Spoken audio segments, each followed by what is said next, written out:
दोस्तों नमस्कार, स्वागत है आपका हमारे चैनल नेट एडू पर। दोस्तों आज के वीडियो में हम लोग पढ़ने वाले हैं गांव के बारे में। चलिए पहले की तरह ही मैं आपको बताता हूं कि इस वीडियो में हम लोग क्या क्या पढ़ेंगे। देखिए, सबसे पहले हम लोग पढ़ेंगे गांव के अर्थ के बारे में, गांव का क्या अर्थ होता है। उसके बाद हम लोग पढ़ेंगे गांव की परिभाषा के बारे में कि गांव की क्या क्या परिभाषाएं दी गई हैं और गांव की कौन सी परिभाषा होती है। बहुत सारे विद्वानों ने परिभाषाएं दी हैं, तो उन सभी के बारे में हम लोग आज के वीडियो में पढ़ेंगे। उसके बाद हम लोग पढ़ेंगे गांव के प्रकार के बारे में कि गांव के कितने प्रकार होते हैं और कौन कौन से प्रकार होते हैं। उसके बाद हम लोग पढ़ेंगे गांव की विशेषताओं के बारे में, क्योंकि गांव की विशेषताएं भी बहुत ही होती है, बहुत ज़्यादा विशेषताएं होती हैं। तो इन सब के बारे में भी हम लोग आज की वीडियो में पढ़ेंगे।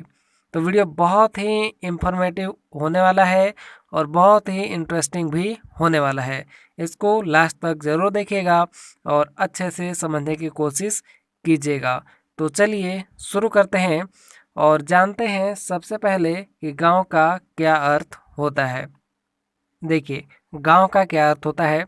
तो गांव जो होता है वो मानव निवास का नाम है। गांव क्या है? एक मानव निवास का नाम है जिनका एक विशिष्ट क्षेत्र है और जहां सामुदायिक जीवन के सभी तत्व पाए जाते हैं।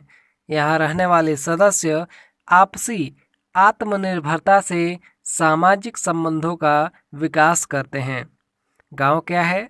तो गांव एक जो है क्षेत्र है, एक ऐसा क्षेत्र है जहां पर कि जनसंख्या थोड़ी कम होती है। ठीक है, जनसंख्या कम होती है और यहाँ के लोग मुख्य रूप से कृषि का काम करते हैं और ये लोग जो है यहाँ पर सामुदायिक जीवन के सभी तरह से मतलब अच्छी तरह से जीवन यापन करते हैं। गांव की ऐतिहासिक रूपरेखा गांव की उत्पत्ति के संबंध में विद्वानों में आम सहमति का अभाव है। कुछ विचारकों का मत है कि गांव की उत्पत्ति का मुख्य आधार सभ्यता का विकास है। सभ्यता के विकास ने मनुष्य के ज्ञान को विकसित किया, जिसके कारण मनुष्य ने विभिन्न आवश्यकताओं की पूर्ति के लिए विभिन्न प्रयास शुरू किए और विभिन्न अनुभवों और प्रयासों के बाद उसे संतुष्टि प्राप्त हुई। यह प्रक्रिया समय के साथ निरंतर चलती रही है और वर्तमान समय में नगरों और कस्बों संरचना ग्राम संरचना से विकसित हुई है। देखिए, सबसे जो शुरुआत में बनता है वो गांव बनता है। ठीक है, और गांव में धीरे धीरे सुविधाएं होने लगती हैं, धीरे धीरे विकसित होने लगता है। तो यही गांव धीरे धीरे कस्बा नगर में परिवर्तित हो जाता है और नगर के बाद फिर महानगर में परिवर्तित हो जाता है। तो शुरुआती जो होता है वो गांव से ही होता है। अब चलिए, गांव की परिभाषाएं बहुत विद्वानों ने दी है, उनके बारे में हम लोग जानते हैं। देखिए, पहले जो विद्वान हैं AR देसाई, इन्होंने कहा है कि गांव ग्राम्य समाज की इकाई है। यह रंगशाला के समान है जहां ग्राम जीवन को प्रकट करता है तथा कार्य करता है। गांव क्या है? तो गांव एक समाज की इकाई है, यानी ग्रामीण समाज की इकाई है जो ग्रामीण जीवन को प्रकट करता है तथा कार्य करता है। अगले विद्वान हैं सिम्स, इन्होंने कहा कि गांव वह नाम है जो कि प्राचीन कृषकों की स्थापना को साधारणतया दर्शाता है। जो प्राचीन कृषक लोग थे, जो प्राचीन किसान लोग थे, उनकी स्थापना को दिखाता है। उसी को ग्राम कहा जाता है या गांव कहा जाता है। मतलब पहले के किसानों ने जो अपना स्थायी निवास बनाया है उसी को गांव कहा जाता है, ये सिम्स का कहना है। अब देखिए, सैंडरसन है, इनका क्या कहना है। तो ये कहते हैं कि एक ग्रामीण समुदाय में स्थानीय क्षेत्र के लोगों की सामाजिक अंतःक्रिया तथा उनकी संस्थाएं सम्मिलित थी, जिसमें वह खेतों के चारों ओर बिखरे झोपड़ियों और पूर्वा अथवा ग्रामों में रहती हैं और जो उनकी सामान्य क्रियाओं का केंद्र है, ये सैंडरसन कहते हैं। अब चलिए जानते हैं गांव के प्रकार के बारे में, कितने प्रकार होते हैं। देखिए, गांव का उदय कृषि के विकास के साथ हुआ है और भौगोलिक वातावरण, तकनीकी, आर्थिक और सामाजिक विकास के कारण गांवों के रूप में बदल रहे हैं। प्रमुख प्रकार के गांवों के बारे में भी विद्वानों में सर्वसम्मति का अभाव है, मतलब जो है बहुत सारे विद्वानों की सहमति का अभाव है, लेकिन फिर भी कुछ विद्वानों ने इसे वर्गीकृत करने का प्रयास किया है। देखिए, कोल्ब है, एक विद्वान है कोल्ब, इन्होंने ग्रामीण जीवन में उपलब्ध सुविधाओं को ग्रामीण वर्गीकरण का आधार माना है। इस दृष्टि से उन्होंने गांवों को निम्न भागों में बांटा है।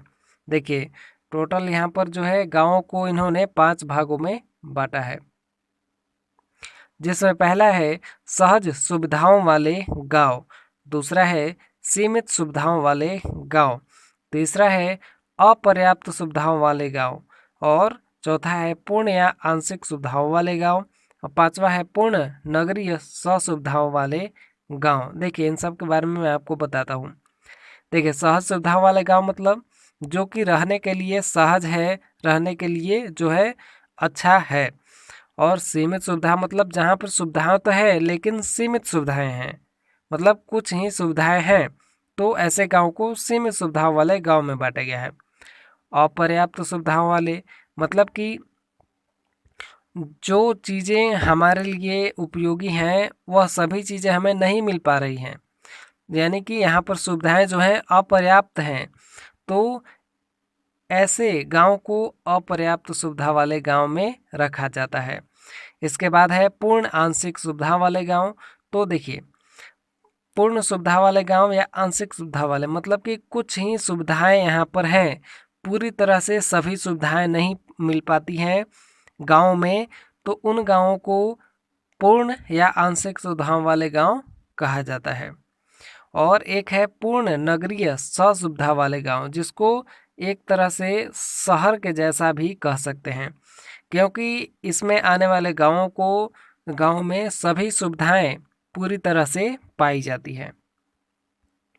अब चलिए, एक है एच जे पीक, इन्होंने कृषि के विकास के आधार पर गांवों को वर्गीकृत किया है।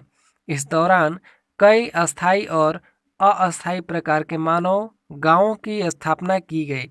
इस आधार पर गांवों को 3 भागों में बांटा गया है। देखिए, एच जे पिक ने 3 भागों में बांटा है। कौन कौन से भाग हैं? तो प्रवासी कृषि ग्राम, ठीक है, प्रवासी कृषि ग्राम, अर्ध अस्थायी कृषि ग्राम, और फिर है अस्थायी कृषि वाले गांव। ये 3 भागों में इन्होंने बांटा है। चलिए एक एक करके जानते हैं हम लोग।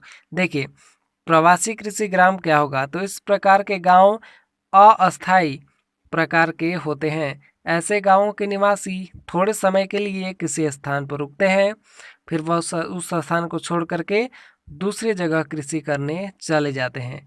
वे एक स्थान पर कितने समय तक रहेंगे, यह भूमि की उर्वरता, मौसम की अनुकूलता और जीवन यापन के साधनों की उपलब्धता आदि पर निर्भर करता है। मतलब वैसे गांव जो कि कुछ समय के लिए बसते हैं और फिर वो कुछ समय बाद दूसरे जगह पर चले जाते हैं, तो ऐसे गांवों को प्रवासी कृषि ग्राम कहा जाता है। अब है अर्ध अस्थायी कृषि गांव। देखिए, ऐसे गांवों में कई लोग वर्षों तक रहते हैं और जब भूमि की उर्वरता नष्ट हो जाती है तो वे गांव छोड़कर दूसरी उपजाऊ जगह पर बस जाते हैं। ऐसे गांव पहले प्रकार के गांवों की तुलना में अस्थायी होती है। जो प्रवासी कृषि ग्राम है ये थोड़ा सा कम समय के लिए होता है, और जो उससे ज़्यादा समय के लिए जो लोग रहते हैं एक जगह पर अस्थायी रूप से, उनको अर्ध अस्थायी कृषि ग्राम कहा जाता है। अब देखिए, अस्थायी कृषि वाले गांव क्या होंगे? तो ऐसे गांवों में लोग पीढ़ियों से नहीं सदियों से रह रहे हैं। वे कृषि करते हैं, उनका स्वभाव अस्थायी और रूढ़िवादी होता है। प्राकृतिक आपदाओं और आर्थिक संकटों का सामना करने के बाद भी लोग इन गांवों में रहते हैं। मतलब कुछ भी हो जाए, ये लोग गांव को छोड़ करके नहीं जाते हैं। ये लोग एक ही गांव में सदियों से रहते आ रहे हैं।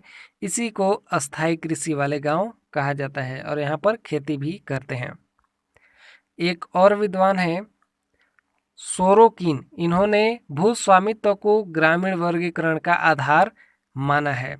मतलब इन्होंने ग्रामीण वर्गीकरण के आधार पर, भूस्वामित्व के आधार पर जो है, भूस्वामित्व के आधार पर इन्होंने ग्रामीण को बांट दिया है। अब देखिए कौन कौन से भागों में बांटा है इन्होंने। टोटल जो है 6 वर्गों में बांटा है। पहला है संयुक्त भूमि स्वामित्व वाले गांव, और दूसरा है पट्टीदार प्रणाली वाले गांव, तीसरा है व्यक्तिगत भूमि स्वामित्व वाले गांव, और चौथा है वह गांव जहां पट्टीदार रहते हैं, और पांचवा है यहाँ जमींदार रहते हैं, और छठा है जहां नौकरी पेशा लोग और कामगार रहते हैं। ये 6 भागों में इन्होंने बांटा है। किसने? सोरोकिन ने, भूस्वामित्व के आधार पर। एक और है कर्वे, इन्होंने गांव की संरचना को ध्यान में रखते हुए गांव को निम्नलिखित भागों में बांटा है। देखिए गांव की संरचना के आधार पर इन्होंने बांट दिया 2 भागों में, बिखरे हुए गांव और सामूहिक गांव। ठीक है, सामूहिक गांव और बिखरे हुए गांव, यानी इसको समूह गांव भी कह सकते हैं। तो सामूहिक गांव और बिखरे हुए गांव, ये 2 भागों में इन्होंने बांट दिया है। बिखरे हुए गांव का मतलब जो गांव बिखरे रूप में रहते हैं उसको बिखरे हुए गांव, और जो गांव एक समूह में रहते हैं उसको सामूहिक गांव कहते हैं। अब देखिए गांव की कुछ विशेषताओं के बारे में भी हम लोग जान लेते हैं। गांव के लोगों का जीवन जो होता है कृषि, पशुपालन, शिकार, मछली पकड़ने और भोजन एकत्र करने आदि की गतिविधियों पर निर्भर रहता है। और दूसरी विशेषता है गांव के छोटे आकार से प्रत्येक व्यक्ति एक दूसरे को व्यक्तिगत रूप से जानता है। उनके घनिष्ठ, प्रत्यक्ष और घनिष्ठ संबंध होते हैं। तीसरी विशेषता है गांव में औपचारिक संबंधों का अभाव होता है। यहाँ पर जो है क्या कहें उसको, उपचार वगैरह थोड़ी कम होती हैं। यहाँ पर हॉस्पिटल्स वगैरह थोड़े कम होते हैं गांव में। अब देखिए ग्रामीण लोगों का जीवन जो होता है सरल और साधारण होता है। उनमें अपेक्षाकृत गतिशीलता की कमी होती है। ये लोग जल्दी विकसित नहीं करते हैं, थोड़ा देर से विकास होता है यहाँ पर। पांचवी विशेषता है गांव में सामाजिक नियंत्रण के साधन अनौपचारिक हैं। धर्म, प्रथाएं और रूढ़ियाँ उनके जीवन को नियंत्रित करती है। ये थी गांव की विशेषताएं। तो आई होप कि आप यहाँ तक बहुत ही अच्छे से समझ गए होंगे। वीडियो अगर अच्छा लगा होगा तो एक लाइक ज़रूर कीजिएगा, क्योंकि इतना मेहनत किए हैं तो एक लाइक ज़रूर कीजिएगा। और मिलते हैं अगले वीडियो में नए टॉपिक के साथ। तब तक के लिए धन्यवाद।